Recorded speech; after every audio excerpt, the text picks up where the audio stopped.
নমস্কাৰ প্ৰিয় বন্ধু বান্ধৱীসকল, আজি আকৌ এটা নতুন কবিতাৰে সৈতে আপোনালোকৰ মাজতে মই অভিষেক নয়।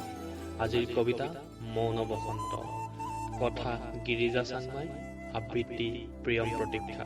আহকচোন শুনো একেলগে। আজি নিস্তব্ধ এই পৃথিৱী, নিস্তব্ধ এই সময়, নিস্তব্ধ বসন্ত। আজি চাৰিওফালে কেৱল মৃত্যুৰ চিৎকাৰ। উশাহ লবলৈ আজি শংকাবোধ মনৰ মাজত। কেতেকীজনীৰ হিয়া ভগা কান্দোনে নিনাদিত কৰে আকাশ বতাহ।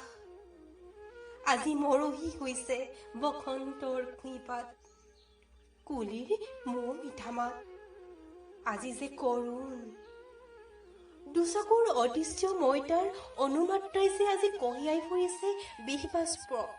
আৰু কিমান দিন সহ্য কৰিম এই নিঃশংস মৃত্যুলীলা?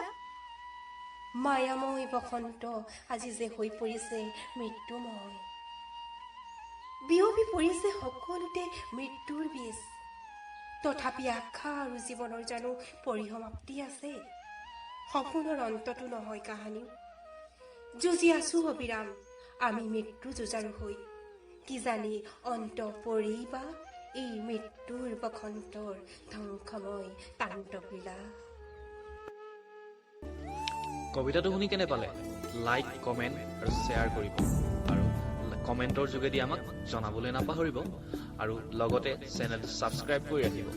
ইয়াৰ লগে লগে বিদায় লৈছোঁ আপোনালোকৰ মাজৰ পৰা। আকৌ দ্বিতীয় স্থানপ্ৰাপ্ত কবিতাটো লৈ আপোনালোকৰ মাজলৈ আহিম। তেতিয়ালৈ বাই বাই।